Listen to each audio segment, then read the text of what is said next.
تو بگوش سنو. اگر سننی ہو تو بہت اچھے سے کان سے سنو. لیس لنا مثل السوء التي صارت فراش مبتدع كالتي كانت فراش الكلب. ہمارے لیے بری مثل نہیں جو عورت کسی بد مذہب کی جورو بنی، وہ ایسی ہی ہے جیسے کسی کتے کے تصرف میں آئی.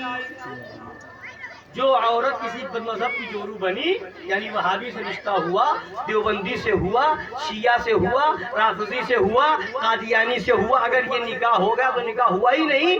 اور جو اس کے ساتھ گئی تو ایسے ہی ہے جیسے کتے کے ساتھ جا کر کے سوئی، ہے نا. اب فرماتے ہیں اعلیٰ حضرت اب اتنا معلوم کرنا رہا کہ بد مذہب کتا ہے یا نہیں. فرماتے ہاں ضرور ہے، بلکہ کتے سے بھی بدتر و ناپاک تر. کتا فاسق نہیں، اور یہ وہابی اصل دین و مذہب میں فاسق ہے.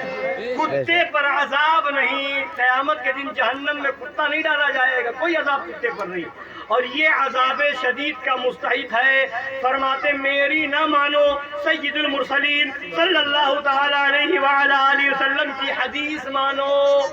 نبی کی حدیث تو مانو گے؟ بولیے مانو گے؟ نبی کی حدیث. حضرت ابو امامہ باہری رضی اللہ تعالیٰ عنہ راوی ہے، رسول اللہ صلی اللہ علیہ وسلم فرماتے ہیں اصحاب البدع کلاب اہل النار. بد مذہبی والے جہنمیوں کے کتے ہیں. بد مذہب جو ہیں جہنمیوں کے کتے ہیں. تو جو جہنمی ہونا خود کتنا بدتر ہونا، پھر جہنمی کا جو کتا ہوگا وہ کتنا بدتر ہوگا. تو یہ وہابی ہو، یہ دیوبندی ہو، شیعہ ہو کہ رافضی ہو کہ قادیانی ہو، جو بد مذہب ہے، یہ حدیث کہہ رہی ہے، نبی کا فرمان ہے کہ وہ جہنمیوں کے کتے ہیں. تو جو جہنمیوں کا کتا ہوگا وہ کیا آپ کے گھر پہ آئے تو آپ کو اچھا لگے گا؟ کہ آپ اسے اپنے گھر بلائیں گے، اس کے وہاں جائیں گے، اس سے رشتہ کریں گے، اس کے تعلق جوڑیں گے؟ نہیں، جو نبی کا ہوگا وہ ہمارا ہوگا، اور جو نبی کا نہیں وہ ہمارا نہیں. ان وہابیوں دیوبندیوں نے کوئی ہماری زمین پہ قبضہ نہیں کیا ہے، ہمارے خاندان کو گالی نہیں دی ہے. یہی جھگڑا ہے کہ ان کی کتابوں میں نبی کی توہینیں موجود ہیں، نبی کو اپنی طرح کہتے ہیں معاذ اللہ. یہ لکھا کہ نبی سے بھی امتی عمل میں بڑھ جاتے ہیں معاذ اللہ، معاذ اللہ. یہ لکھا کہ نبی مر کر مٹی میں مل گئے. یہ لکھا کہ نبی اپنی بیٹی فاطمہ کو جہنم سے نہیں بچا سکتے، معاذ اللہ، معاذ اللہ. یہ ان کی کتابوں میں لکھا ہے. یہاں تک کہ ان کتابوں میں لکھا کہ شیطان کا علم نبی کے علم سے زیادہ ہے، معاذ اللہ، معاذ اللہ. یہ ان وہابیوں کی کتاب میں ہے، ان دیوبندیوں کے عقیدے میں ہے.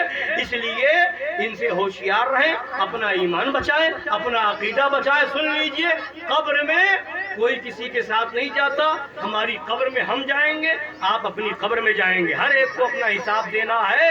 اور اگر انشاءاللہ ایمان لے کر کے گئے، نبی کی محبت میں گئے، کوئی نہیں آئے گا مگر مدینے کا تاجدار. وہاں نبی فرمائیں گے اے میرا عاشق گھبراتا کیوں ہے؟ وہ باپ تھا جس نے چھوڑ دیا، وہ ماں تھی جس نے چھوڑ دیا، وہ بھائی تھا جس نے چھوڑ دیا، وہ رشتہ دار تھا جس نے چھوڑ دیا، اور میں تیرا نبی ہوں جو قبر میں آ گیا. اب وہاں نبی آئیں گے، گھبرانے کی ضرورت نہیں ہے. انشاءاللہ ایمان والا ہوگا، سچا عاشق ہوگا. نبی فرمائیں گے فرشتوں کیا پوچھتے ہو؟ یہ تو میرا عاشق ہے، یہ تو پڑھتا تھا مصطفیٰ جان رحمت پہ لاکھوں سلام، شمع بس میں ہدایت پہ لاکھوں سلام، شہر یار حرم تاجدار حرم، نو بہار شفاعت پہ لاکھوں سلام. تو اس لیے نبی قبر میں نبی آئیں گے، اور میدان محشر میں باپ بیٹے سے بھاگتا ہوگا، بیٹی ماں سے بھاگتی ہوگی، کوئی کسی کے کام نہیں آئے گا. وہاں پر بھی اگر شفاعت کے لیے کوئی ذات ہوگی تو وہ مدینے کے تاجدار. سب کہیں گے اذهبوا الى غیری، نبی فرمائیں گے انا لہا، انا لہا، آؤ میں ہوں شفاعت کے لیے. اس لیے یہاں کی نہیں، قبر کی فکر کرو اور میدان محشر کی فکر کرو. اگر شفاعت چاہیے تو نبی سے محبت کرو. اگر جام کوثر پینا ہے تو نبی سے محبت کرو. پل صراط سے آسانی سے گزرنا ہے تو نبی سے محبت کرو. اور جنت میں جانا ہے تو نبی سے محبت کرو. یہی مین چیز ہے، یہی اصل چیز ہے. عصر کا وقت بھی ہو رہا ہے. اب میں اپنی بات مکمل کرتا ہوں. اللہ تعالیٰ ہم سب کو حق پر رکھے, حق پر زندگی عطا فرمائے, ایمان پر, عشق رسول پر زندگی عطا فرمائے, اسی پر خاتمہ بالخیر نصیب فرمائے. آمین. وما علینا الا البلاغ المبین. جو ہے نکاح ہو جائے. بیٹھے بیٹھے آپ لوگ